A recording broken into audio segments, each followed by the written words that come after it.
दोस्तों आज की वीडियो मैरीगोल्ड के बारे में है।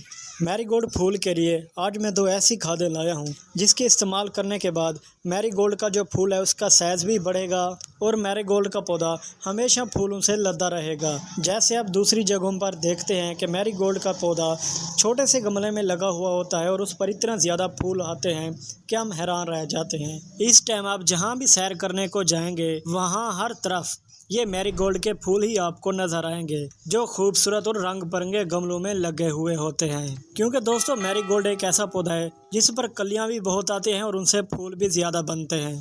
दोस्तों हम जहाँ भी सैर को जाते हैं वहाँ पर मैरीगोल्ड के पौधे देखते हैं तो उन पर फूल इतना लगे हुए होते हैं कि हम हैरान रह जाते हैं कि एक छोटा सा पौधा है और इस पर इतना कलियां और फूल कैसे लगे हुए हैं। और जो इस मैरीगोल्ड को लगाने वाले होते हैं वो कैसा क्या काम करते हैं जिससे ये पौधा फूलों से भरा हुआ रहता है। एक फूल सूखता है तो 3 फूल और आ जाते हैं। तो दोस्तों आज की वीडियो में मैं आपको बताने वाला हूं कि इस सीज़न में मैरीगोल्ड की केयर कैसे करें, इसे कौन सी खाद दें, कब और किस टाइम खाद देनी चाहिए जिससे हमारा पौधा भी उन्हीं पौधों की तरह हमेशा फूलों से भरा रहे। तो चलिए दोस्तों वीडियो को शुरू करते हैं।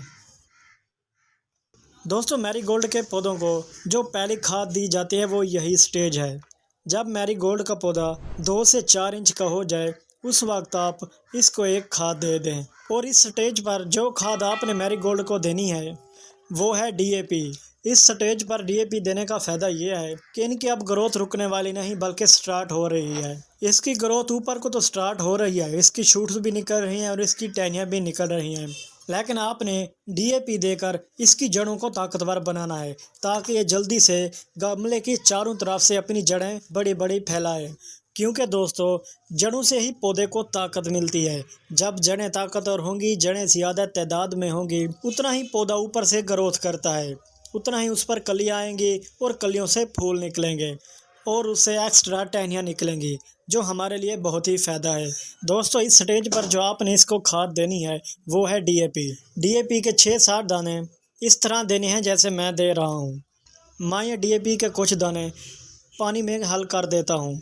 मैं हल करके फिर इस पौधे में डाल दूँगा। दोस्तों डीएपी खाद को पानी में हल कर लेने से पौधे को कोई नुकसान नहीं होता। अगर हम डायरेक्ट ही डीएपी ऐसे पौधों में डाल देंगे और ऊपर से पानी दे देंगे तो इससे पौधे की जड़ों को नुकसान हो सकता है, क्योंकि इन पौधों की छोटी छोटी जड़ें होती हैं जो ज़्यादा खाद को बर्दाश्त नहीं करती। अगर हम ऐसे ही डायरेक्ट इस पर खाद डाल देंगे, ऊपर से पानी दे देंगे, लेकिन कुछ खाद के दाने तो घुल जाएंगे, लेकिन जो खाद का दाना बच जाएगा वो हमारे पौधे की रूट्स को नुकसान पहुँचाता रहेगा, क्योंकि वो एक जगह ही टिका रहेगा, पूरे गमले में वो अपनी ताकत नहीं फैलाएगा। इसलिए दोस्तों आप कोई भी खाद पौधे को डालें पहले उसको आपने पानी में हल कर लेना है, उसके बाद ही आपने पौधे में डालना है। दोस्तों अगर आपके पास भी कोई पौधा इस स्टेज पर है यानी इतने साइज़ का है तो आप उसको इसी वक्त डीएपी दे दें ताकि आपको आगे जाकर बहुत अच्छा फ़ायदा मिले इस पौधे से, कलियां भी ज़्यादा लगें और फूल भी ज़्यादा दें ये पौधे। अब बात करते हैं स्टेज 2 की। दोस्तों मैरीगोल्ड की दूसरी स्टेज उस वक्त शुरू होती है जब वो फूलों पर होते हैं। सबसे पहले आपने करना क्या है कि जब मैरीगोल्ड का पौधा फूल पर हो तो आपने उस पौधे पर जितने ख़राब पत्ते हैं वो आपने काट देने हैं जैसे मैंने काट दिए हैं। क्योंकि अगर ख़राब पत्ते इस पौधे पर रहेंगे या ज़्यादा पत्ते इस पौधे पर रहेंगे तो फूलों की ग्रोथ बहुत स्लो होगी और फूलों का साइज़ भी कम होगा। अगर आप नीचे से सफाई करते रहेंगे, छोटे छोटे पत्ते या ख़राब पत्ते को काटते रहेंगे तो पौधे की ग्रोथ बड़ी तेज़ी से बढ़ेगी।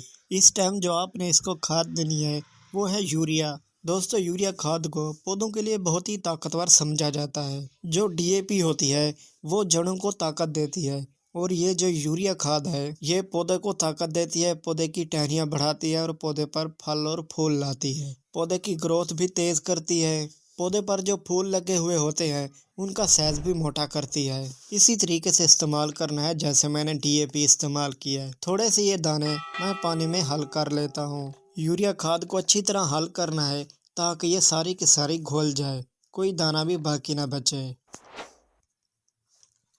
तो दोस्तों जब आप 7-8 दाने अच्छी तरह हल कर लें तब आपने आधा गिलास पानी का लेना है। उस आधे गिलास में इस हल हुई खाद को आपने डाल देना है। दोस्तों आपने गमले के हिसाब से ही खाद देनी है। अगर आपके पास 6 से 12 इंच का गमला है तो 7-8 दाने देने हैं। अगर उससे बड़ा है तो आपने उसी हिसाब से ही पौधों में ये खाद डालना है। अगर आप ज़्यादा डालेंगे तो पौधे जल भी सकते हैं, क्योंकि ये बहुत ही ताकतवर खादें होती है। बस दोस्तों, आपने इतना सा काम करना है अपने मैरीगोल्ड के पौधों पर। आपने पहली स्टेज पर मैरीगोल्ड को डीएपी देनी है और जो दूसरी स्टेज है उस पर यूरिया खाद देनी है। जब ये दो खादें इन मैरीगोल्ड को मिल जाएंगी तो हमारा पौधा बड़ी तेज़ी से ग्रोथ करेगा। उन पर जो फूल आएंगे उनका साइज भी बड़ा होगा और फूल झड़ना भी ख़त्म हो जाएंगे। दोस्तों, अगर आपके पास भी मैरीगोल्ड के पौधे पहली स्टेज पर हैं या दूसरी स्टेज पर, तो ये दोनों खादें इस्तेमाल कर लें ताकि बाद में आपको अच्छे फूल इस मैरीगोल्ड पौधे से मिल सके और फूलों का साइज भी बड़ा हो सकता है। मैं फिर भी दोस्तों आपको बता देता हूँ कि आपने एहतियात करनी है, ज़्यादा डीएपी या यूरिया के दाने पौधों को नहीं देने।